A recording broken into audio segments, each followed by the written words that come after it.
गजानन नेरपगार सोलापूरचे नवे आरटीओ अधिकारी। धाराशिवचे उपप्रादेशिक परिवहन अधिकारी गजानन नेरपगार यांची पदोन्नती झाली आहे। त्यांच्याकडे आता सोलापूर कार्यालयाचा पदभार सोपवण्यात आला असून पुढील आठवड्यापासून ते सोलापूरचे नवे प्रादेशिक परिवहन अधिकारी आरटीओ म्हणून कार्यभार सांभाळणार आहेत।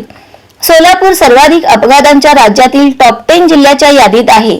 अनफिट वाहने, विनापरवाना वाहने चालवणे, रस्त्यावर थांबलेली वाहने, खड्ड्यांचे रस्ते, अपघातप्रवण ठिकाणी पुरेशा उपाययोजना नाहीत, क्षमतेपेक्षा जास्त मालाची किंवा प्रवाशांची वाहतूक, सलग 8-10 तास ड्रायव्हिंग, वाहनांचा अतिवेग, मद्यपान करून वाहन चालवणे, लेन कटिंग अशा प्रमुख कारणांमुळे अपघात व अपघाती मृत्यू वाढल्याची वस्तुस्थिती आहे।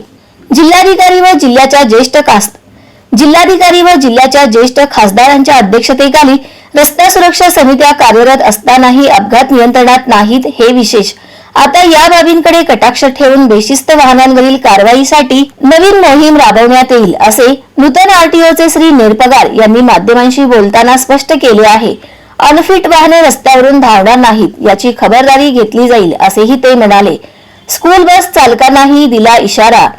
पुढील आठवड्यात शाळा महाविद्यालये सुरू होणार आहेत। प्रत्येक स्कूल बस चालकांनी विद्यार्थ्यांची वाहतूक करताना वाहतूक नियमांचे तंतोतंत पालन करणे जरुरी आहे।